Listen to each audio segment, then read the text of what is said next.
ഈ മൂവിയുടെ തുടക്കത്തിലെ AD 1235 13-ാം നൂറ്റാണ്ടിലെ വില്ലാച്ചിൽ എന്ന് പറഞ്ഞൊരു ഗ്രാമം.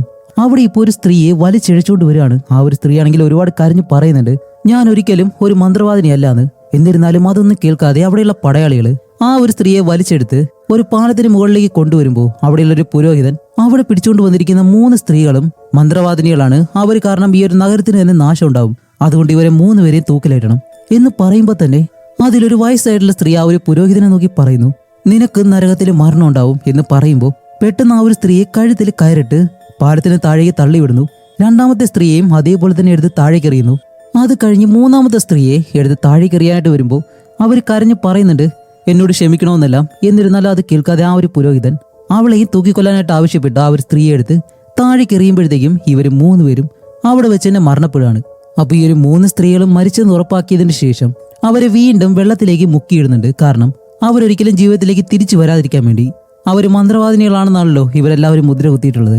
അപ്പോഴേക്കും ആ ഒരു പുരോഹിതൻ അവിടെ നിൽക്കുന്ന അവരോട് പറയും, അവരുടെ ശരീരം തിരിച്ചു വലിച്ചു കയറ്റി ഈ ബുക്കിലുള്ള മന്ത്രങ്ങൾ പറഞ്ഞാൽ മാത്രമേ അവരിനി ജീവിതത്തിലേക്ക് തിരിച്ചു വരാതിരിക്കത്തുള്ളൂ എന്ന് പറയുമ്പോൾ അവിടെ നിൽക്കുന്ന ഒരാൾ അത് കേൾക്കുന്നില്ല. അയാൾ പറയും, അവരെന്തായാലും മരിച്ചു, ഇനിയിപ്പോൾ എഴുന്നേറ്റ് വരാൻ പോകുന്നില്ല എന്ന് പറഞ്ഞ് അയാൾ അവിടെ നിന്ന് പോകുന്നതും ഇപ്പോൾ വേറെ വഴിയില്ല, ഈ ഒരു ചടങ്ങ് അതുപോലെ തന്നെ ചെയ്തേ മതിയാവൂ. അതുകൊണ്ട് ആ ഒരു പുരോഹിതൻ അതിലുള്ള ഓരോ സ്ത്രീകളായിട്ട് വലിച്ച് മുകളിലേക്ക് കയറ്റി അവരുടെ ശരീരത്തിനടുത്തേക്ക് വെച്ച് ആ ബുക്കിലുള്ള മന്ത്രങ്ങളെല്ലാം ഓരോന്നായിട്ട് ഇങ്ങനെ പറയാണ്. ആ ഒരു സമയത്താണ് കാണിക്കുമ്പോൾ സത്യത്തിൽ ഈ ഒരു സ്ത്രീകളുടെ ശരീരത്ത് പിശാചുകൾ ഉണ്ടായിരുന്നു.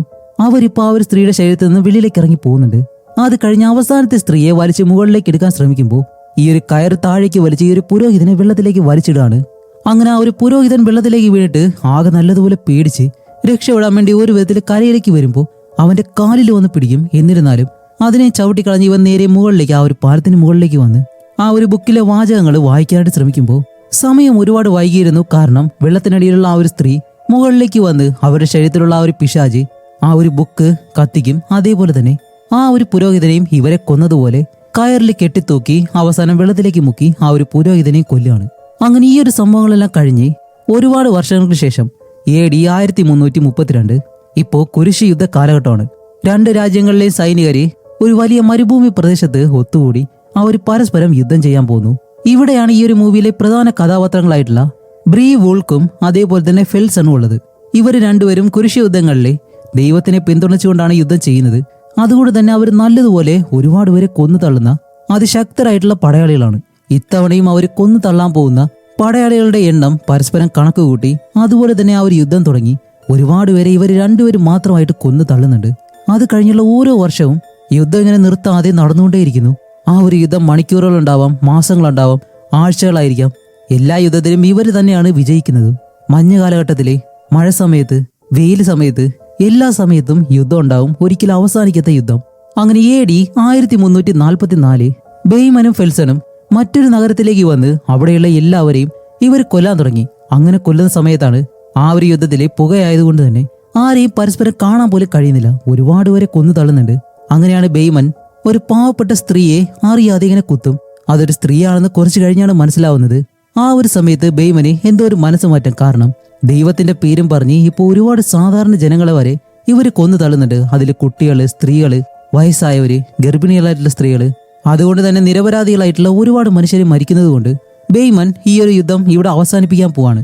അങ്ങനെ ബെയ്മൻ ഫെയ്സനെ വിളിച്ചിട്ട് തന്റെ ചങ്ങാതിയായിട്ടുള്ള ഫെയ്സനെ വിളിച്ച് ഇവരുടെ നേതാവിന്റെ അടുത്തേക്ക് ചെന്ന് ഈ ഒരു കാര്യം പറയുമ്പോൾ ആ ഒരു നേതാവ് പറയുന്നത്, ദൈവം പറയുന്നത് ഞാൻ അതുപോലെ തന്നെ ചെയ്യാണ്. ദൈവത്തിനെ ആരാധിക്കാത്തവരെ ഒരിക്കലും ഈ ഒരു ഭൂമിയിൽ ബാക്കി വെച്ചുകൂടാ. അതുകൊണ്ടാണ് നമ്മൾ ഇതെല്ലാം ചെയ്യുന്നതെന്ന് പറയുമ്പോൾ ബെയ്മൻ പറയും, അതിന് ദൈവം തന്നെയാണ് ഇത് നിന്നോട് പറയുന്നതെന്ന് ആരാ പറഞ്ഞേ? അതുകൊണ്ട് ഒരിക്കലും ഈ ഒരു യുദ്ധത്തിൽ ഞാനില്ല എന്ന് പറഞ്ഞ് ഇവർ രണ്ടുപേരും അവിടെ നിന്നും ഇംഗ്ലണ്ടിലേക്ക് പോവാണ്. അങ്ങനെ അവിടെ നിന്നും ഫെയ്മനും ഫെൽസനും ഓസ്ട്രേലിയയിലേക്കാണ് പോകുന്നത്. അങ്ങനെ ഇവർ യാത്ര തുടങ്ങിയിട്ട് ഏകദേശം 1 മാസമായി. അവസാനം നടന്ന് ഒരു മലയുടെ മുകളിലേക്ക് കയറുമ്പോൾ അവിടെ ഒരുപാട് ആടുകൾ നിന്ന് മേയുന്നു. അങ്ങനെയാണെങ്കിൽ ഈ ആട്ടിന്റെ കൂടെ ഒരു ഇടയനുണ്ടാവും. ഇവിടെ അടുത്തായിട്ട് തന്നെ ഒരു ഗ്രാമം ഉണ്ടാവും എന്ന് മനസ്സിലാക്കി രണ്ടുപേരും കുറച്ചുകൂടി മുന്നിലേക്ക് ചെല്ലുമ്പോൾ ഒരു പഴയ വീട് കാണുന്നുണ്ട്. അപ്പൊ ആ ഒരു വീട്ടിലെ ആളുകൾ വളർത്തുന്നതാണ് ഈ ഒരു ആടുകളെല്ലാം. അങ്ങനെ രണ്ടുപേരും ആ ഒരു വീടിനകത്തേക്ക് കയറി നോക്കുമ്പോൾ അതിനകത്ത് ആരെയും കാണുന്നില്ല. പഴകിയ ഭക്ഷണം, വൃത്തിയാക്കാത്ത സ്ഥലം. അങ്ങനെയാണെങ്കിൽ ഇവിടെ ആളില്ലാതായിട്ട് ഒരുപാട് നാളായെന്ന് മനസ്സിലായി.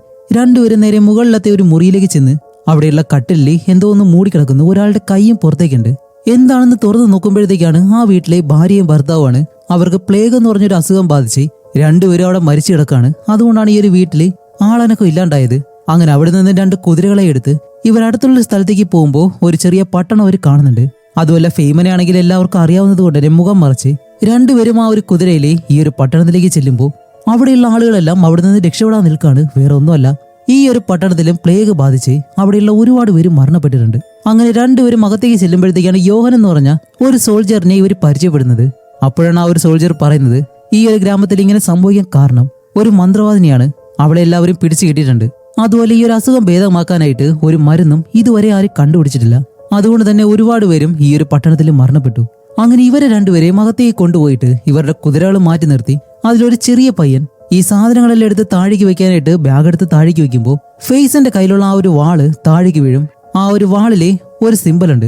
അത് അവര് ഈ ഒരു സൈനികരാണെന്ന് അറിയിക്കാൻ വേണ്ടിയിട്ടുള്ള സിമ്പലാണ്. ഇത് കാണുമ്പോൾ എല്ലാവർക്കും ചെറിയ സംശയം. ഫെൽസൺ ആണെങ്കിൽ പെട്ടെന്ന് ആ ഒരു വാളെടുത്ത് ഒളിപ്പിച്ചു വെച്ച് ഇപ്പോൾ ബെയ്മനോട് ഫെൽസൺ പറയും, ഇനി നമ്മൾ എന്തായാലും ഈ ഒരു ഗ്രാമത്തിൽ നിൽക്കുന്നത് ശരിയാവത്തില്ല. അവര് നമ്മളെ മനസ്സിലാക്കി കഴിഞ്ഞാല് ഒരിക്കലും നമ്മളെ പുറത്തു വിടില്ല എന്ന് പറഞ്ഞ് ഇവര് രണ്ടുപേരും പോകാനായിട്ട് വരുമ്പോൾ അവിടെയുള്ള പടയാളികളെല്ലാം കൂടി വന്ന് ഇവരെ രണ്ടുപേരെ അങ്ങ് തടയും. പക്ഷെ ഇവരാണെങ്കിലോ അവരോട് നല്ല രീതിയിൽ ഫൈറ്റ് ചെയ്ത് അവർക്ക് ഇവരോടൊപ്പം പിടിച്ചു നിൽക്കാൻ കഴിയാത്തൊരവസ്ഥയായിപ്പോയി. അങ്ങനെ ഈ ഒരു പടയാളികൾക്ക് ഇവരോടൊപ്പം പിടിച്ചു നിൽക്കാൻ കഴിയാത്തത് കൊണ്ട് തന്നെ ഇവരെ ചുറ്റി വളഞ്ഞ് ആർച്ചർമാർ വന്ന് നിൽക്കും. അതുകൊണ്ട് വേറെ വഴിയില്ലാതെ രണ്ടുപേരും അവർക്ക് പിടികൊടുക്കാണ്. അത് കഴിഞ്ഞ് ബെയ്മന്റെ ആ ഒരു തുണി മാറ്റാൻ പറയുമ്പോൾ ഇവൻ ആരാണെന്നുള്ള കാര്യം ഇവർക്ക് മനസ്സിലായി രണ്ടുപേരെയും. അങ്ങനെ രണ്ടുപേരെയും ജയിലിൽ അടയ്ക്കാനായിട്ട് കൊണ്ടുപോകുമ്പോൾ ഇവിടെ ഒരു പ്രീസ്റ്റ് ഉണ്ട്. ആ ഒരു പ്രീസ്റ്റ് വന്ന് ഇവരെ രണ്ടുപേരെയും കണ്ട്, നിങ്ങൾ ആരാണെന്നുള്ള കാര്യം എനിക്കറിയാം, അതുകൊണ്ട് നിങ്ങൾ ഇപ്പോൾ എന്നോടൊപ്പം വരണമെന്ന് പറഞ്ഞ് രണ്ടുപേരെയും മറ്റൊരു മുറിയിലേക്ക് കൊണ്ടുവരുമ്പോഴത്തേക്കാണ് ഈ ഒരു ചർച്ചിലെ എമിനൻസ് എല്ലാം അവിടെയുണ്ട്. അതിൽ പ്രധാനപ്പെട്ട ആ ഒരാൾക്കാണെങ്കിൽ പ്ലേഗ് ബാധിച്ച് മരണാവസ്ഥയിൽ കിടക്കാണ്. ഏത് നിമിഷം വേണമെങ്കിലും മരിക്കാം. ഇതിന് കാരണം എന്താണെന്ന് ചോദിക്കുമ്പോൾ അവരായാലും പറയുന്നത്, ഒരു മന്ത്രവാദിനിയെ ഞങ്ങൾ പിടിച്ചിട്ടുണ്ട്, അവൾ കാരണമാണ് ഈ ഒരു നഗരത്തിലുള്ള എല്ലാവർക്കും പ്ലേഗ് ബാധിച്ചത്. ഇതിനാകെയുള്ളത് ഒരേ ഒരു പ്രതിവിധി മാത്രമാണ്. ഈ ഒരു മന്ത്രവാദിനിയെ ഇവിടെ നിന്നും സോളമന്റെ ആ ഒരു ബുക്ക് വായിക്കാൻ വേണ്ടി സ്റ്റാർട്ടിങ്ങിൽ നമ്മൾ കണ്ടല്ലോ ഒരു ബുക്ക്, അതിന്റെ ലാസ്റ്റ് കോപ്പി ഒരു സ്ഥലത്തുണ്ട്. അവിടേക്ക് കൊണ്ടുപോയി ഈ ഒരു മന്ത്രവാദിനിയെ ഈ ഒരു പെൺകുട്ടിയുടെ ശരീരത്തിൽ നിന്നും പുറത്തേക്ക് ഇറക്കണം. അതല്ലാതെ ഇവർക്ക് വേറെ വഴിയില്ല എന്നിങ്ങനെ പറയും. പക്ഷെ ഇപ്പൊ ഇവിടെ നിന്നും ആർക്കും ആ ഒരു സ്ഥലത്തേക്ക് പോകാനായിട്ട് കഴിയത്തില്ല. കാരണം ഒരു വലിയ കാട് കഴിഞ്ഞു വേണം അപ്പുറത്തേക്ക് പോകാനായിട്ട്. അവിടെയാണെങ്കിൽ കൊടൂരമായിട്ടുള്ള ചെന്നായ്ക്കളും ഒരുപാട് നിഗൂഢതകളും ഒളിഞ്ഞിരിപ്പുണ്ട്. അതിന് ഞങ്ങളെ സഹായിക്കാനായിട്ട് പറയുമ്പോൾ ആദ്യം ബെയ്മനും ഫെൽസനും അതിന് സമ്മതിക്കില്ല. അതുകൊണ്ട് ഇവർ സമ്മതിക്കുന്നത് വരെ രണ്ടുപേരെയും അവിടെയുള്ള ജയിലിൽ കൊണ്ടുവന്ന് അടച്ചിടുകയാണ്. അങ്ങനെ രണ്ടുപേരും ആ ഒരു സെല്ലിൽ നിൽക്കുന്ന സമയത്താണ് ഇവരുടെ മുന്നിലായിട്ടുള്ള മറ്റൊരു സെല്ലില് ഒരു സ്ത്രീയെ പിടിച്ച് അടച്ചിട്ടേക്കുന്നു. അപ്പൊ ഇവർ ചോദിക്കുന്നുണ്ട്, ഇനി ഇതാണ് ആ ഒരു വിച്ച്, അവര് പറഞ്ഞ ആ ഒരു മന്ത്രവാദിനി. പക്ഷേ ബെയ്മൻ ആ ഒരു പെൺകുട്ടിയെ നോക്കുമ്പോൾ അവിടെ ഒരു മന്ത്രവാദിനിയായിട്ട് കാണാൻ പോലും കഴിയുന്നില്ല. കാരണം ഒരു സാധാരണ പെൺകുട്ടി. അങ്ങനെ രണ്ടുപേരും ആ ഒരു സെല്ലിൽ ഇരിക്കുകയാണ്. അപ്പോൾ ഫെയ്സൻ പറയുന്നുണ്ട്, നീ ആ ഒരു പ്രീസ്റ്റിനോട് പറഞ്ഞ കാര്യം ഇനി ഒരിക്കലും ദൈവത്തിന് വേണ്ടി ഞാൻ യുദ്ധം ചെയ്യില്ലാന്ന്. അത് കേട്ടപ്പോൾ അയാളുടെ മുഖം കാണേണ്ടതായിരുന്നു എന്നെല്ലാം പറഞ്ഞ് അന്ന് രാത്രി കിടന്ന് ഉറങ്ങുമ്പോഴും ബെയ്മനെ താൻ കൊന്ന ആ ഒരു നിരപരാധികളായിട്ടുള്ള ആളുകളുണ്ടല്ലോ അവരെ പറ്റിയുള്ള ഓർമ്മകൾ മാത്രമേ ഉള്ളൂ. പെട്ടെന്ന് കണ്ണുറന്ന് നോക്കുമ്പോൾ അടുത്ത സെല്ലിൽ ആ ഒരു പെൺകുട്ടി കരയുന്നു. എന്താണെന്ന് കാണിക്കുമ്പോൾ അവളുടെ പുറത്ത് ചാട്ടവാർ കൊണ്ട് അടിച്ച ഒരുപാട് മുറിവുകളും കാര്യങ്ങളൊക്കെ ഉണ്ട്. അങ്ങനെ അടുത്ത ദിവസം തന്നെ നമ്മുടെ ബെയ്മൻ ആ ഒരു പ്രീസ്റ്റിനോട് പറയും, ഓക്കെ, ഈ ഒരു പെൺകുട്ടിയെ അവിടേക്ക് ഞങ്ങൾ കൊണ്ടുപോവാം, ഞങ്ങൾക്ക് വഴികാട്ടിയായിട്ട് വേറൊരാളെ കൂടി വേണം എന്ന് പറയുമ്പോൾ ഇവരായാലും അവിടെയുള്ള മാപ്പ് എടുത്ത് ഇവർ പോകേണ്ട ആ ഒരു വഴി കാണിച്ചു കൊടുക്കാണ്. നേരത്തെ പറഞ്ഞതുപോലെ തന്നെ ആ ഒരു വലിയ കാട്, അതിനുള്ളിലേക്ക് ഇതിനു മുന്നേയും ഒരുപാട് പേര് പോയിട്ടുണ്ട്. പക്ഷെ ആരും ജീവനോടെ തിരിച്ചു വന്നിട്ടില്ല. അപ്പൊ ആ ഒരു കാട്ടിലൂടെയുള്ള വഴി അറിയാവുന്ന വേറെ ആരെങ്കിലും ഉണ്ടോ എന്നിങ്ങനെ ചോദിക്കുമ്പോൾ ഇവിടെ പിടിച്ചു വെച്ചിരിക്കുന്ന ഒരു കള്ളനുണ്ട്. മറ്റുള്ളവരുടെ സാധനം കൊള്ളയടിച്ചത് കൊണ്ടാണ് ഇവരെ പിടിച്ചടച്ചു വെച്ചിരിക്കുന്നത്. അപ്പൊ അവൻ ഈ ഒരു സ്ഥലം അറിയാവുന്നത് കൊണ്ട് തന്നെ അവനെയും നമ്മുടെ ഫെയ്മൻ അവന് മാപ്പെല്ലാം കൊടുത്ത് ഇവരോടൊപ്പം തന്നെ കൂട്ടുകയാണ്. അങ്ങനെ അത് കഴിഞ്ഞിട്ട് ആ ഒരു മന്ത്രവാദിനിയെ സെല്ലിൽ നിന്ന് പുറത്തേക്ക് ഇറക്കണമല്ലോ. ഇവരെല്ലാവരും അകത്തേക്ക് ചെന്നിട്ട് ആ ഒരു പ്രീസ്റ്റ് നേരെ അവളെ പിടിക്കാനായിട്ട് അടുത്തേക്ക് ചെല്ലുമ്പോൾ അവൾ പെട്ടെന്ന് ഈ ഒരു പ്രീസ്റ്റിനെ അറ്റാക്ക് ചെയ്യാൻ തുടങ്ങും. അപ്പോഴേക്കും ഫേൽസനും ബെയ്മനും കൂടി ചേർന്ന് അവളെ പിടിച്ച് അവളുടെ മുതുകിലേക്ക് ഒരു ഇടിയിടിച്ച് അവളുടെ ബോധം പോകുന്നതും ഒരു കൂട്ടിലടച്ചിട്ട് അവളെയും കൊണ്ട് ഇവർ യാത്ര തുടങ്ങും. ഇപ്പൊ ഈ ഒരു മന്ത്രവാദിനിയെ കൊണ്ട് പോകുന്നത് ബെയ്മൻ, ആ ഒരു പ്രീസ്റ്റ്, പിന്നെ അതേപോലെ തന്നെ ആ ഒരു സോൾജർ, ഇവർ 4 പേര് കൂടി ചേർന്നിട്ടാണ്. അപ്പൊ ആ ഒരു പ്രീസ്റ്റ് ഈ ഒരു സോൾജറിനോട് പറയുന്നുണ്ട്, ഈ ഒരു പെൺകുട്ടിയെ നമ്മുടെ നഗരത്തിൽ നിന്ന് കണ്ടുപിടിച്ചതിന് ശേഷമാണ് അവിടെ പ്ലേഗ് ബാധിക്കാൻ തുടങ്ങിയത്. അതുകൊണ്ട് ഇവളൊരു മന്ത്രവാദിനിയാണ്, അതുകൊണ്ടാണ് ഞങ്ങൾ അവളെ ആ ഒരു സെല്ലിൽ അടച്ചത് എന്ന് പറയുമ്പോൾ ആ ഒരു സൈനികൻ പറയും, പക്ഷെ ഈ ഒരു പെൺകുട്ടി ഒരിക്കലും ഞങ്ങളുടെ ഗ്രാമത്തിൽ വന്നിട്ടില്ലല്ലോ, എന്നിരുന്നാലും ഞങ്ങളുടെ ഗ്രാമത്തിലുള്ള എല്ലാവർക്കും പ്ലേഗ് ബാധിച്ചിട്ടുണ്ട്. അപ്പൊ ഇവിടെ ഒരു മന്ത്രവാദിനിയാണെന്ന് നമുക്ക് എങ്ങനെ വിശ്വസിക്കാൻ കഴിയും? അപ്പൊ ആ ഒരു പ്രീസ്റ്റ് പറയും, നമ്മളിപ്പോ കൊണ്ടുപോകുന്ന സ്ഥലത്തേക്ക് അവളെ കൊണ്ടുപോയിട്ട് ന്യായമായിട്ടുള്ള രീതിയിൽ അവളെ പരിശോധിച്ച് അവളൊരു മന്ത്രവാദിനിയാണോ അല്ലയോ എന്ന് കണ്ടുപിടിച്ച് അവൾക്കായിട്ടുള്ള ശിക്ഷ ഞങ്ങൾ കൊടുക്കും, അത് മാത്രമേ ഇപ്പൊ ചെയ്യാനുള്ളൂ എന്നും പറഞ്ഞ് ഇവരങ്ങനെ പോകുമ്പോഴത്തേക്കും കാണുന്ന നമുക്കാരും തോന്നുന്നുണ്ട് ഈ ഒരു പെൺകുട്ടി ഒരു ആവശ്യമില്ലാതെയാണ് ഇവർ കൊണ്ടുപോകുന്നതെന്ന്. അതേസമയമാണ് പുറകിൽ വരുന്ന നമ്മുടെ ഫേൽസനും ബെയ്മനും ഒരു കാര്യം മനസ്സിലാക്കുന്നത് ഒരുപാട് നേരമായിട്ട് ഇവരെ ആരും ഫോളോ ചെയ്യുന്നുണ്ട്. അങ്ങനെ അത് മനസ്സിലാക്കി ഇവര് കുതിരവണ്ടി ഒരിടത്തേക്ക് മാറ്റിയിട്ട് എല്ലാവരും ഒളിച്ചിരിക്കുമ്പോൾ ഇവരെ പിന്തുടരുന്ന ആ ഒരു വണ്ടിയുടെ അടുത്തേക്ക് വരുമ്പോൾ ബെയ്മൻ അവന്റെ തോളിലേക്ക് ഒരു വാൾ വെച്ചിട്ട് താഴേക്ക് ഇറങ്ങാൻ പറയുമ്പോഴത്തേക്കാണ് അതൊരു ചെറിയ പയ്യനായിരുന്നു. അപ്പൊ അവന്റെ പേരാണ് കെ. ഇവരെ ഫോളോ ചെയ്യാനായിട്ടുള്ള ആ ഒരു കാരണം എന്താണെന്ന് ചോദിക്കുമ്പോൾ ഇവർക്കൊരു സഹായത്തിന് വേണ്ടിയിട്ടാണ് ഞാനും വന്നിട്ടുള്ളത്, എന്നെ നിങ്ങളുടെ കൂടെ കൂട്ടണം, അങ്ങനെയാണെങ്കിൽ എനിക്ക് നല്ലൊരു സൈനികനാകാൻ കഴിയൂ, വേണമെന്നുണ്ടെങ്കിൽ എന്നെ ഒന്ന് ടെസ്റ്റ് ചെയ്തോ എന്നും പറഞ്ഞിട്ട് ഫെൽസന്റെ കയ്യിൽ ഒരു വാൾ കൊടുത്ത് ഇവര് രണ്ടുപേരും യുദ്ധം ചെയ്യാണ്. അങ്ങനെ ഒരുപാട് നേരം യുദ്ധം ചെയ്യുമ്പോൾ കെ ആയാലും നല്ലതുപോലെ തന്നെ ഫെൽസനോടൊപ്പം പിടിച്ചു നിൽക്കുന്നുണ്ട്. അപ്പൊ ഈ ഒരു കാര്യം കണ്ട് ഇഷ്ടപ്പെട്ട് ബെയ്മൻ പറയും അവനെ നമ്മളോടൊപ്പം കൂട്ടാനായിട്ട്. അങ്ങനെ അത് കഴിഞ്ഞിട്ട് രാത്രിയാകുമ്പോൾ ബെയ്മൻ ആ ഒരു മന്ത്രവാദിനി പെണ്ണുണ്ടല്ലോ എന്നാണ് അവർ വിശ്വസിക്കുന്നത്, അവളുടെ അടുത്തേക്ക് വന്ന് അവൾക്ക് ആഹാരം കൊടുക്കും. അപ്പോഴേക്കും അവൾ പറയും നിന്നെ കണ്ടിട്ട് ഒരു നല്ല മനസ്സിന് ഉടമയാണെന്ന് തോന്നുന്നു, പക്ഷെ ആ ഒരു പ്രീസ്റ്റ് അവനാണ് എന്നെ ഒരുപാട് ഉപദ്രവിച്ചത്, അതുമല്ല ആ ഒരു ചർച്ചിലേക്ക് എന്നെ കൊണ്ടുപോയിട്ട് നിങ്ങൾ എന്താ ചെയ്യാൻ പോകുന്നതെന്ന് ചോദിക്കുമ്പോൾ ബെയ്മൻ പറയും നിനക്ക് ന്യായമായിട്ടുള്ള രീതിയിലുള്ള ഒരു വിധിയായിരിക്കും, അല്ലാതെ നിന്നെ ഉപദ്രവിക്കുകയോ അങ്ങനെ ഒന്നും ചെയ്യാൻ പോകുന്നില്ല, അതിനുള്ള വാക്ക് ഞാൻ നിനക്ക് തരാം എന്ന് പറയുമ്പോഴത്തേക്കാണ് ആ ഒരു പെൺകുട്ടി പറയുന്നത് എന്റെ നാട്ടിലും ഒരു ചെറിയ പെൺകുട്ടി ഉണ്ടായിരുന്നു, പക്ഷെ അവൾ ഒരിക്കലും ഒരു മന്ത്രവാദിനി ആയിരുന്നില്ല, അവളൊരു മന്ത്രവാദിനിയാണെന്ന് മുദ്ര കുത്തി അവളുടെ ദേഹം മുഴുവൻ കല്ല് വെച്ച് കെട്ടി ഒരു പുഴയിലേക്ക് എറിഞ്ഞ് അവളെ കൊല്ലുമായിരുന്നു. പക്ഷെ എങ്ങനെയൊക്കെയോ അവൾ രക്ഷപ്പെട്ടു കരയിലേക്ക് വന്നു. എന്നിരുന്നാലും ആ ഒരു ദുഷ്ടന്മാരെ അവൾ അവശയായി കിടക്കുന്ന ആ ഒരു സമയത്ത് തന്നെ അവളെ ചുട്ടരിച്ച് കൊല്ലുകയും ചെയ്തു. അങ്ങനെയുള്ള ക്രൂരന്മാരാണ് അവര്, അതുകൊണ്ടാണ് എനിക്കും പേടിയാവുന്നത് എന്നെല്ലാം പറയുമ്പോൾ അപ്പൊ ഈ ഒരു കാര്യം കേൾക്കുമ്പോഴത്തേക്കും ആ ഒരു പെൺകുട്ടിയുടെ മുഖത്തുള്ള ആ പേടിയുണ്ടല്ലോ അത് ബെയ്മന് മനസ്സിലാവുന്നുണ്ട്. അതുകൊണ്ട് തന്നെ നിന്നെ ഉപദ്രവിക്കാനായിട്ട് ആരെയും ഞാൻ സമ്മതിക്കില്ല, ബെയ്മൻ ഇപ്പൊ ആ ഒരു പെൺകുട്ടിയെ കൊടുക്കുന്നുണ്ട്.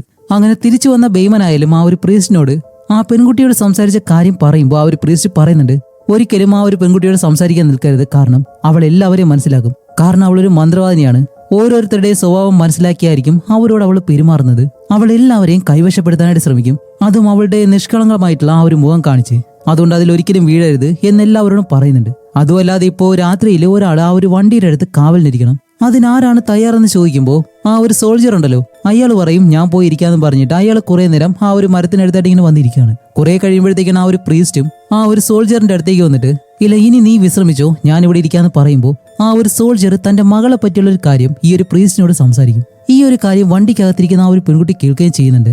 അപ്പോഴാണ് ആ ഒരു സോൾജർ പറയുന്നത് ഇനി എനിക്ക് എന്തായാലും ഇവിടെ നിൽക്കാൻ കഴിയത്തില്ല, കാരണം എനിക്ക് ആ ഒരു പെൺകുട്ടിയെ കണ്ടിട്ട് എന്റെ മകളെ പോലെ തോന്നുന്നു എന്ന് പറഞ്ഞ് പോകാനായിട്ട് വരുമ്പോൾ ആ ഒരു പെൺകുട്ടിയായാലും പ്ലീസ് എന്നെ വിട്ട് ഒരിക്കലും പോകരുത്, നിങ്ങൾ എന്റെ കൂടെ വേണം എന്നെല്ലാം പറഞ്ഞ് പെട്ടെന്ന് ആ ഒരു സോൾജറിനെ അടുത്തേക്ക് വലിച്ചെടുക്കുന്നതും ഇത് കണ്ട പ്രീസ്റ്റ് അയാളെ സഹായിക്കാൻ ചെല്ലുമ്പോൾ ആ പ്രീസ്റ്റിന്റെ കഴുത്തിൽ കിടക്കുന്ന ആ ഒരു കീ ഉപയോഗിച്ചിട്ട് ഈ ഒരു വണ്ടിയുടെ കോടും തുറന്ന് അവന്റെ കയ്യിലേക്ക് തന്നെ ആ ഒരു കീ കുത്തിവെച്ച് ആ ഒരു പെൺകുട്ടി അവിടെ നിന്ന് രക്ഷപ്പെട്ടു പോവാണ്.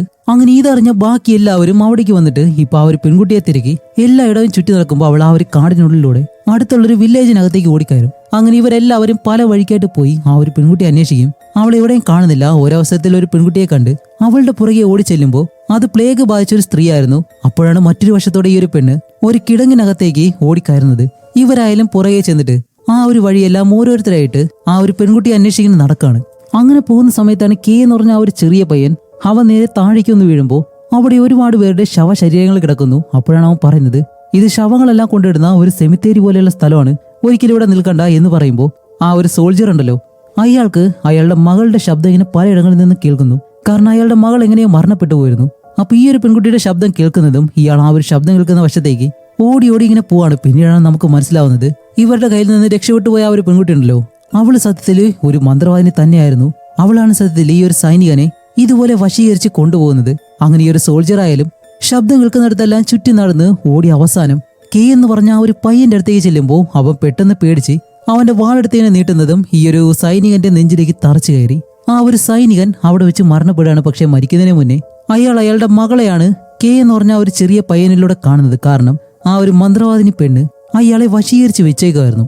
അങ്ങനെ ബാക്കി എല്ലാവരും ഇവിടേക്ക് വന്ന് എന്താണ് കാര്യം തിരക്കുമ്പോൾ കെ ആയാലും പറയുന്നുണ്ട് ഞാൻ ഒരിക്കലും അറിഞ്ഞുകൊണ്ട് ചെയ്തതല്ല, അയാളായിട്ട് വന്നതാണ്. അതുമല്ല മരിക്കുന്നതിന് മുന്നേ അയാളുടെ മകളുടെ പേരാണ് എന്നോട് പറഞ്ഞത്. ആ ഒരു സമയത്ത് ഈ ഒരു മന്ത്രവാദിനി പെണ്ണുണ്ടല്ലോ അവളെയും അവിടെ അടുത്തായിട്ട് തന്നെ കണ്ടിട്ട് ഇവരെല്ലാവരും അവളെ പിടിക്കുമ്പോൾ അവൾ പറയുന്നുണ്ട് ദയവ് ചെയ്ത് എന്നെ ഒരിക്കലും ആ ഒരു ചർച്ചിലേക്ക് നിങ്ങൾ കൊണ്ടുപോകരുത് എന്നും പറഞ്ഞ് അവൾ കരയുന്നുണ്ട്. അങ്ങനെ മരിച്ചുപോയ ആ ഒരു സൈനികനെ ഇവരടക്കം ചെയ്ത് ബെയ്മനായാലും അവിടെ നിന്ന് പോകാനായിട്ട് വരുമ്പോൾ ആ ഒരു പ്രീസ്റ്റ് വന്ന് പറയുന്നുണ്ട് ഇനി ഒരിക്കലും അവൾ പറയുന്നത് കേൾക്കരുത്. അവൾ ഓരോരുത്തരുടെയും വീക്ക്നെസ് മനസ്സിലാക്കിയാണ് അവരെല്ലാവരും ഇല്ലാണ്ടാക്കുന്നത്. കാരണം ഇന്നലെ ഞാനും ആ ഒരു സൈനികനും അവന്റെ മകളെപ്പറ്റി സംസാരിച്ചത് അവൾ എങ്ങനെ കേട്ടിരുന്നു, അത് വെച്ചാണ് അവൾ അവനെ കൊന്നത്. അതുകൊണ്ട് എല്ലാവരും ഇനി ശ്രദ്ധയോടെ തന്നെ ഇരിക്കണം. എന്നെല്ലാം പറയുമ്പോഴും ബെയ്മൻ ഈ ഒരു കാര്യങ്ങളൊന്നും വലുതായിട്ട് കാര്യമാക്കുന്നില്ല. അങ്ങനെ ബെയ്മൻ അതൊന്നും കാര്യമാക്കാതെ അവിടെ നിന്ന് നടന്നു പോകുമ്പോൾ തന്നെ ആ ഒരു മന്ത്രവാദിനി പെണ്ണുണ്ടല്ലോ, അവൾ ആ ഒരു പ്രീസ്റ്റിനെ നോക്കി ഇങ്ങനെ ചിരിക്കുന്നുണ്ട്. അതിലൂടെ തന്നെ നമുക്ക് മനസ്സിലായി അവളൊരു മന്ത്രവാദിനി തന്നെയാണെന്ന്. അങ്ങനെ അത് കഴിഞ്ഞിട്ട് ഇവരെല്ലാവരും ഒരുപാട് ദൂരെ യാത്ര ചെയ്ത് അവസാനം ഇവർ പറഞ്ഞൊരു വലിയ കാടുണ്ടല്ലോ, ആ ഒരു കാടിന് ഇപ്പുറത്തായിട്ട് വന്ന് നിൽക്കാണ്. കാരണം അപ്പുറത്തേക്ക് പോകണമെന്നുണ്ടെങ്കിൽ ഈ ഒരു പാലം കഴിഞ്ഞു വേണം പോകാനായിട്ട്. പക്ഷെ ഇതൊരു പഴയ പാലമാണ്, ഒരുപാട് വർഷമായിട്ട് ഇതിലെ യാത്ര ചെയ്തിട്ട്. അതുകൊണ്ട് തന്നെ ഇതിന് ബലമുണ്ടോ ഇല്ലെന്ന് അറിയത്തില്ല. അപ്പോൾ ബെയ്മനായാലും തന്റെ കുതിരയെ പിടിച്ച് ആ ഒരു പാലത്തിന് മുകളിലൂടെ പതിയെ നടന്ന് അപ്പുറത്തേക്ക് പോകും. അപ്പോൾ ഒരു കുഴപ്പം സംഭവിക്കുന്നില്ല. അതുകൊണ്ട് തന്നെ ആ ഒരു വണ്ടിയിലെ ഓരോ കാര്യങ്ങളായിട്ട് വണ്ടിയിലെ കുതിരകളെല്ലാം സെപ്പറേറ്റ് മാറ്റി വണ്ടി മാത്രം തള്ളിക്കൊണ്ട് ഇപ്പുറത്തേക്ക് വരാം എന്നുള്ള രീതിയിൽ ആ പ്രീസ്റ്റ്, ഫാൾസൺ, ആ ഒരു കുതിരവണ്ടി ഓടിക്കുന്ന അയാള്, ഇവര് മൂന്നുപേരും ഒരു കയറെല്ലാം കെട്ടി മരത്തിനടുത്തായിട്ട് ഇങ്ങനെ നിൽക്കാണ്. ഈ ഒരു വണ്ടി പതിയെ ഇപ്പുറത്തേക്ക് ഇറക്കാനായിട്ട് ബേസനും കെയും ആണ് ആ ഒരു വണ്ടി മുന്നിൽ നിന്നും വലിച്ചുകൊണ്ട് പോകുന്നത്.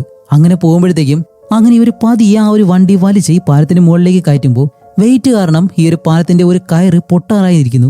അപ്പൊ ആ ഒരു മന്ത്രവാദിനി പെണ്ണായാലും പറയുന്നുണ്ട്, എന്നെ ഈ ഒരു വണ്ടിയിൽ നിന്ന് ഇറക്കി കഴിഞ്ഞാല് പകുതി ഭാരവും കുറയും, അങ്ങനെയാണെങ്കിൽ സുഖമായിട്ട് നമുക്ക് അപ്പുറത്തേക്ക് പോവാം എന്നെല്ലാം അവള് പറഞ്ഞു നോക്കുന്നുണ്ടെങ്കിലും ഇവരൊരിക്കലും അവളെ പുറത്തേക്ക് വിടത്തില്ല. അങ്ങനെ ഈ ഒരു പാലം അതിന്റെ ആ ഒരു കയറ് പൊട്ടുന്നതിന് മുന്നേ തന്നെ ഇവർ കൊണ്ടുപോകാനായിട്ട് ശ്രമിക്കുമ്പോൾ ഇവിടെ ഈ കയറ് പിടിച്ചിരിക്കുന്ന അവരുടെ പിടിവിട്ട് ആ ഒരു കയറങ്ങ് പോവും. ആ ഒരു സമയം കെ എന്ന് പറഞ്ഞ ആ ഒരു പയ്യൻ പിടിവിട്ട് നേരെ ആ ഒരു പാലത്തിലേക്ക് തൂങ്ങിക്കിടക്കാണ്. അവനായാലും ആ ഒരു കയറിൽ പിടിച്ച് തൂങ്ങിക്കിടക്കാനായിട്ട് കഴിയുന്നില്ല. പെട്ടെന്ന് പിടിവിട്ട് താഴേക്ക് പോകാനായിട്ട് വരുമ്പോൾ അതിനു മുന്നേ തന്നെ ആ ഒരു മന്ത്രവാദിനി അവനെ കൈകൊണ്ട് പിടിക്കും. അപ്പൊ അവൻ നോക്കുമ്പോൾ ഒരു സാധാരണ പെൺകുട്ടിക്ക് ഒരിക്കലും ഈ ഒരു ബലം ഒരിക്കലും ഉണ്ടാവത്തില്ല. അതുകൊണ്ട് തന്നെ അവനെ രക്ഷപ്പെടുത്തി ഇവർ ആ ഒരു വണ്ടിയും വലിച്ചു കയറ്റി അവസാനം ഇവർ ആ ഒരു വണ്ടിയും കൊണ്ട് വീണ്ടും ഈ ഒരു കാടിനുള്ളിലേക്ക് കയറാണ്. കാടിനുള്ളിലേക്ക് കയറുമ്പോൾ അതിനുള്ളിൽ നിറയെ പുക മാത്രം. മുന്നിലുള്ളവരെ ആരെയും കാണാൻ കഴിയുന്നില്ല. അതുകൊണ്ട് പുക മാറിയിട്ട് നമുക്ക് എല്ലാവർക്കും യാത്ര തുടങ്ങാം എന്നും പറഞ്ഞ് ആ ഒരു കുതിര വണ്ടി അവിടെ ഇട്ട് എല്ലാവരും അവിടെ തീയെല്ലാം കൂട്ടിയിരിക്കുകയാണ്. ആ ഒരു സമയത്താണ് വണ്ടിക്കകത്തുള്ള ആ ഒരു മന്ത്രവാദിനി പെണ്ണുണ്ടല്ലോ, അവളിപ്പോ ഒരു കുറുക്കനെ പോലെ ഓരിയിടാൻ തുടങ്ങും. അപ്പോഴാണ് ഇവരെല്ലാവരും ശ്രദ്ധിക്കുന്നത്, പലയിടങ്ങളിൽ നിന്നും കുറുക്കന്മാരി ഈ ഒരു ശബ്ദം കേട്ട് ഈ ഒരു വണ്ടിയുടെ അടുത്തേക്ക് വരാൻ തുടങ്ങാണ്. ഇത് കേൾക്കുമ്പോൾ തന്നെ ഇവർക്ക് മനസ്സിലായി, എന്തായാലും ഈ ഒരു മന്ത്രവാദിനി പെണ്ണാണ് ഇതെല്ലാം ചെയ്യുന്നത്. എല്ലാവരും തയ്യാറായിട്ടിരുന്നു എന്നും പറഞ്ഞ് വാളും കൊണ്ടിങ്ങനെ നിൽക്കാണ്. അപ്പോഴേക്കും ഒരു ചെന്നായ്ക്കളുണ്ടല്ലോ, അതെല്ലാം കൂടി ഓടി ഇവരുടെ അടുത്തേക്ക് വരുമ്പോഴത്തേക്കും അതിന്റെ മുഖമെല്ലാം പെട്ടെന്ന് മാറുന്നുണ്ട്. കാരണം അതിനെ എല്ലാം ഈ മന്ത്രവാദിനി കൺട്രോൾ ചെയ്തു വെച്ചേക്കാണ്. അങ്ങനെ അതെല്ലാം ഇവരെ ഓരോരുത്തരായിട്ട് കൊല്ലാനായിട്ട് വരുമ്പോൾ എല്ലാവരും ആ ഒരു വാൾ ഉപയോഗിച്ചിട്ട് എല്ലാ ചെന്നായ്ക്കളെയും പല രീതിയിലും ഇല്ലാണ്ടാക്കിക്കൊണ്ടിരിക്കുകയാണ്. അങ്ങനെ ഒരുപാട് ചെന്നായ്ക്കളെ കൊന്നതിന് ശേഷം വീണ്ടും പലയിടങ്ങളിൽ നിന്ന് ചെന്നായ്ക്കൾ വരുന്നുണ്ട്. അപ്പൊ ഇവർക്ക് ഇവിടെ എന്തായാലും നിൽക്കാൻ കഴിയത്തില്ല. പെട്ടെന്ന് തന്നെ ഈ ഒരു കുതിരവണ്ടി ഇവിടെ നിന്ന് എടുത്തുകൊണ്ട് പോവാന്ന് പറഞ്ഞ് ഇവരെല്ലാവരും ആ ഒരു കുതിരവണ്ടി എടുത്ത് ബാക്കിയുള്ള കുതിരകളെ എടുത്ത് അവിടെ നിന്ന് പോവാണ്. നല്ല വേഗതയിൽ തന്നെ പോകുന്നുണ്ട്. അങ്ങനെ പോകുമ്പോഴത്തേക്കാണ് ഈ കുതിരവണ്ടി ഓടിക്കുന്ന ആ ഒരാളുണ്ടല്ലോ, അയാൾ അവസാനമായി പോയി. അതുപോലെ അതിലൊരു ചെന്നായാണെങ്കിൽ അയാളെ പിടിച്ച് താഴേക്കിട്ട് എല്ലാ ചെന്നായ്ക്കളും കൂടി ചേർന്ന് അയാളെ അവിടെ വെച്ച് തന്നെ കടിച്ചു കൊല്ലുന്നു. അങ്ങനെ അത് കഴിഞ്ഞിട്ട് ഇവർ അടുത്ത ദിവസം കാടിന് വെളിയിലേക്ക് എത്തുമ്പോഴത്തേക്കും ബെയ്മന് അത്രയും ദേഷ്യം. കാരണം ഇവരോടൊപ്പം വന്ന 1-2 പേരും മരണപ്പെട്ടു. ഇനി ആരും മരിക്കരുത്, അതിനു മുന്നേ ഈ ഒരു മന്ത്രവാദിനിയെ ഞാൻ തന്നെ കൊല്ലും എന്നുള്ള രീതിയിൽ ആ ഒരു അമ്പും വില്ലും എടുത്ത് ഈ മന്ത്രവാദിനിയെ കൊല്ലാനായിട്ട് വരുമ്പോൾ നമ്മുടെ പ്രീസ്റ്റ് വന്നത് തടയും. കാരണം നമ്മളെ കൊണ്ടൊന്നും ചെയ്യാൻ കഴിയത്തില്ല, പുരോഹിതന്മാരുടെ അടുത്തേക്ക് ചെന്ന് കഴിഞ്ഞാല് അവരെന്താണെന്ന് തീരുമാനിക്കും എന്ന് പറഞ്ഞ് തടയുന്നുണ്ടെങ്കിലും പ്രീസ്റ്റിനെ തള്ളിക്കളഞ്ഞ് അമ്പ് ചെയ്യാനായിട്ട് വരുമ്പോൾ ഫാൾസൺ വന്ന് അവനെ തടഞ്ഞിട്ട്, ഏയ് ഇപ്പൊ നീ അത് ചെയ്യേണ്ട ആവശ്യമില്ല, കാരണം നമ്മൾ എത്തേണ്ട സ്ഥലം ദേ അവിടെയാണെന്ന് പറഞ്ഞ് കാണിച്ചു കൊടുക്കുമ്പോൾ ഇവർ ഏകദേശം അടുത്തെത്തി. അങ്ങനെ കുറച്ച് മണിക്കൂർ യാത്ര ചെയ്ത് ഇവരെല്ലാവരും ആ ഒരു ചർച്ചിലേക്ക് എത്തുന്നു. അകത്തേക്ക് ചെന്ന് നോക്കുമ്പോഴത്തേക്കാണ് ഒരു കാര്യം മനസ്സിലാവുന്നത്, ആ ഒരു ചർച്ചിലുള്ള ഫാദർമാരും അവർക്കെല്ലാവർക്കും പ്ലേഗ് ബാധിച്ച് ഒരുപാട് പേര് മരണപ്പെട്ടു. ഇത് കാണുന്ന പ്രീസ്റ്റിനായാലും ഇനി എന്ത് ചെയ്യണമെന്ന് അറിയത്തില്ല. കാരണം ഈ ഒരു ചർച്ചിലെ പുരോഹിതന്മാരില്ലാതെ ഇവർക്കൊന്നും ചെയ്യാൻ കഴിയത്തില്ല. അപ്പോഴേക്കാണ് അവിടെ ഒരു പുരോഹിതൻ മാത്രം മരണപ്പെട്ടിട്ടില്ല. അയാൾ മരിക്കുന്നതിന് മുന്നേ തന്നെ സോളമന്റെ ആ ഒരു ബുക്ക് ഉണ്ടല്ലോ, അത് വായിച്ചുകൊണ്ടിരിക്കുവായിരുന്നു. ആ ഒരു ബുക്ക് എടുത്ത് നമ്മുടെ പ്രീസ്റ്റിന്റെ കയ്യിൽ കൊടുത്തിട്ട് ഇത് നീ പൂർത്തിയാക്കണം, നിന്നെ കൊണ്ട് കഴിയുമെന്നെല്ലാം പറഞ്ഞ് ഇപ്പൊ ആ ഒരു ബുക്കും കൊണ്ട് നമ്മുടെ മന്ത്രവാദിനിയുടെ മുന്നിലേക്ക് വന്നിട്ട് അവൻ ആ ഒരു ബുക്കിലുള്ള കാര്യങ്ങളെല്ലാം വായിക്കാൻ തുടങ്ങാണ്. പക്ഷെ ഇതെല്ലാം കേട്ടിട്ടും മന്ത്രവാദിനിക്ക് വലിയ കുഴപ്പങ്ങളൊന്നുമില്ല. അവൾ ഇപ്പോഴും പറയുന്നത് ഈ ഒരു ചർച്ചിലുള്ള എല്ലാവരും പ്ലേഗ് ബാധിച്ച് മരണപ്പെട്ടു, അത് ഏറ്റവും നല്ല കാര്യമാണ്, നിരപരാധികളായിട്ടുള്ള ഒരുപാട് പേരെ നിങ്ങൾ ഇതുപോലെ കൊന്നിട്ടില്ലേ എന്നെല്ലാം പറയുമ്പോൾ പ്രീസ്റ്റ് ആയാലും വായന നിർത്താതെ കൂടുതലായിട്ടും വായിച്ചുകൊണ്ടിരിക്കുമ്പോൾ ആ ഒരു മന്ത്രവാദിനി പെട്ടെന്ന് പ്രീസ്റ്റിന്റെ കൈയിലേക്ക് നോക്കുന്നു. കാരണം ആ ഒരു പ്രീസ്റ്റിന്റെ കൈ മുറിഞ്ഞത് കൊണ്ട് തന്നെ അതിൽ കൂടുതൽ വേദന കാരണം അവന്റെ ശ്രദ്ധ തെറ്റാണ്. അപ്പൊ ഇത് മനസ്സിലാക്കിയ ബെയ്മനാണെങ്കിലോ തന്റെ വാളുമെടുത്ത് ആ ഒരു പെണ്ണിനെ അടക്കി നിർത്താനായിട്ട് അടുത്തേക്ക് വരുമ്പോഴത്തേക്കാണ് ബെയ്മൻ ചെയ്ത ആ ഒരു യുദ്ധങ്ങളുണ്ടല്ലോ, അതിൽ നിരപരാധിയായിട്ടുള്ള ഒരുപാട് ആളുകളെ കൊന്നു. അതേപോലെ തന്നെ ബെയ്മന്റെ മനസ്സിലുള്ള ആ ഒരു വിഷമങ്ങള് ഇതിനെപ്പറ്റിയെല്ലാം ആ ഒരു പെണ്ണ് പറയുമ്പോഴത്തേക്കാണ് ഈ ഒരു പ്രീസ്റ്റിനൊരു കാര്യം മനസ്സിലാവുന്നത്, സാധാരണ ഒരു മന്ത്രവാദിനിയെ കൊണ്ട് ഇത്രയും കാര്യങ്ങൾ ഒരിക്കലും അറിയാൻ കഴിയത്തില്ല. അങ്ങനെയാണെങ്കിൽ ഇതൊരു മന്ത്രവാദിനിയല്ല. കാരണം ഒരു മന്ത്രവാദിനിയെ ഇല്ലാതാക്കാനുള്ള മന്ത്രങ്ങളെല്ലാം പറഞ്ഞിട്ടും ഇവൾക്കൊന്നും സംഭവിക്കുന്നില്ല.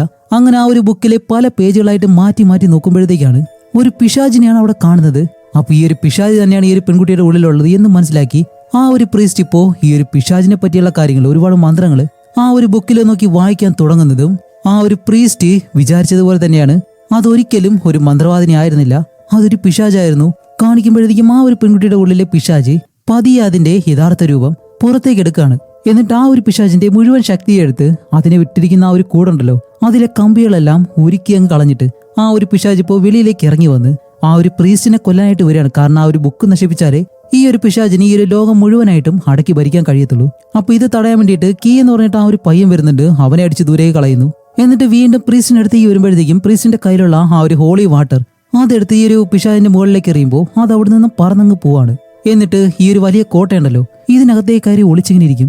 അങ്ങനെ ഇനി വേറെ വഴിയില്ല, ഈ ഒരു പിശാചിനെ ഇല്ലാതാക്കിയാലേ ഇവർക്ക് ഈ ഒരു ലോകത്തെ രക്ഷിക്കാൻ കഴിയത്തുള്ളൂ. അതുകൊണ്ട് അതിനെ കണ്ടുപിടിച്ച് കൊല്ലാൻ വേണ്ടി ഇവരെല്ലാവരും ആ ഒരു കോട്ടയ്ക്കകത്തേക്ക് കയറിയിട്ട് അതിനെ കൊല്ലാൻ വേണ്ടി പ്ലാൻ ചെയ്ത് അതിനെ അന്വേഷിച്ച് പോകാനായിട്ട് നിൽക്കുമ്പോൾ കെ എന്ന് പറഞ്ഞ ആ ഒരു പയ്യനുണ്ടല്ലോ, അവനോട് ബെയ്മൻ പറയുന്നുണ്ട്, ഇനി എന്തായാലും നീ ഞങ്ങളോടൊപ്പം വരണ്ട, കാരണം ഇത് നിന്റെ മരണത്തിന് കാരണമാവാം എന്നെല്ലാം പറയുമ്പോൾ അവൻ അത് കേൾക്കുന്നില്ല.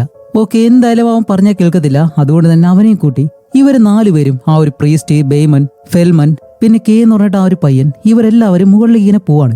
അങ്ങനെ പോയിട്ട് അതിനകത്തുള്ള പുരോഹിതന്മാര് അവരെ ഓരോരുത്തരായിട്ട് നോക്കുമ്പോൾ എല്ലാവരും മരണപ്പെട്ട് ഒരു ബുക്ക് വായിച്ച അവസ്ഥയിൽ ആ ഒരു ബെഞ്ചിൽ ഇങ്ങനെ കിടക്കാണ്. അതുമല്ല അവരുടെ ദേഹത്തെല്ലാം എന്തോ കയറും കെട്ടിയിട്ടുണ്ട്. അതേ സമയം തന്നെ ഈ ഒരു ചർച്ചിന് വെളിയിൽ കാണിക്കുമ്പോൾ ഒരുപാട് ദുഷ്ടശക്തികൾ ഈ ഒരു ചർച്ചിന് ചുറ്റുമായിട്ട് ഇങ്ങനെ പറക്കുന്നു. അതേപോലെ തന്നെ അതിൽ ചിലതെല്ലാം പറന്ന് ഇവിടെ മരിച്ചു കിടക്കുന്ന ആ ഒരു പുരോഹിതന്മാരുണ്ടല്ലോ, അവരുടെ ഉള്ളിലേക്ക് കയറി പോവാണ്. അപ്പോഴേക്കാണ് നമ്മുടെ പ്രീസ്റ്റ് ഒരു കാര്യം മനസ്സിലാക്കുന്നത്. ഈ മൂവിയുടെ തുടക്കത്തിൽ നമ്മൾ കാണുമ്പോൾ ആ ഒരു ബുക്ക് ഒരു പിശാച് നശിപ്പിച്ചിരുന്നല്ലോ, പക്ഷെ ആ ഒരു ബുക്കിന്റെ കോപ്പി ഈ ഒരു ചർച്ചിലുള്ള ഒരു ഫാദറിന്റെ കയ്യിലുണ്ടായിരുന്നു. അപ്പൊ ഈ ഒരു ബുക്കാണ് ഈ ഒരു പിശാചിന് വേണ്ടത്. അതിനുവേണ്ടി ആ ഒരു പിശാചായിട്ട് നാടകം കളിച്ചതാണ് ഈ ഒരു പെൺകുട്ടിയുടെ ശരീരത്തിലേക്ക് കയറി ആ ഒരു നാട്ടിൽ പ്ലേഗ് വരുത്തി. അങ്ങനെയാണെങ്കിൽ ഈ ഒരു ചർച്ചിലേക്ക് ആ ഒരു പെൺകുട്ടിയെ കൊണ്ടുവരത്തുള്ളൂ. അതിലൂടെ ആ ഒരു പിശാചിനും ഇവിടേക്ക് എത്തിയിട്ട് ആ ഒരു ബുക്ക് കണ്ടുപിടിച്ച് നശിപ്പിക്കാൻ കഴിയും. അതായിരുന്നു ആ ഒരു പിശാചിന്റെ പ്ലാൻ. അപ്പൊ ഈ ഒരു ബുക്ക് ഈ ഒരു പിശാചിന്റെ കയ്യിൽ കിട്ടിക്കഴിഞ്ഞാല് ലോകം മുഴുവൻ ഇരുട്ടാക്കും എന്നുള്ള കാര്യം പറയുന്നതും ഇപ്പൊ ആ ഒരു പിശാചായാലും അതിന്റെ പൂർണ്ണ രൂപം പുറത്തെടുത്ത് ആ ഒരു സീലിങ്ങിന് മുകളിലായിട്ട് കയറി നിന്ന് എല്ലാവരോടും ഇങ്ങനെ പറയണം. അതിന്റെ എക്കോ ആ ഒരു റൂം മുഴുവനായിട്ട് കേൾക്കാൻ കഴിയും. നിങ്ങൾ എല്ലാവരും എന്നെ ഇവിടെ കൊണ്ടുവന്നതിന് ഒരുപാട് നന്ദിയുണ്ട്.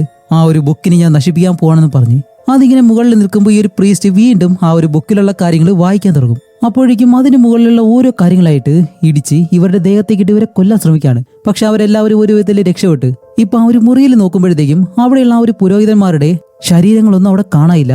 കാരണം അവരുടെ ദേഹത്തെല്ലാം ആ ഒരു പിശാചുകൾ കയറിയത് കൊണ്ട് തന്നെ അവരെല്ലാവരും പലയിടങ്ങളിലായിട്ട് ഒളിച്ചു നിൽക്കാണ്.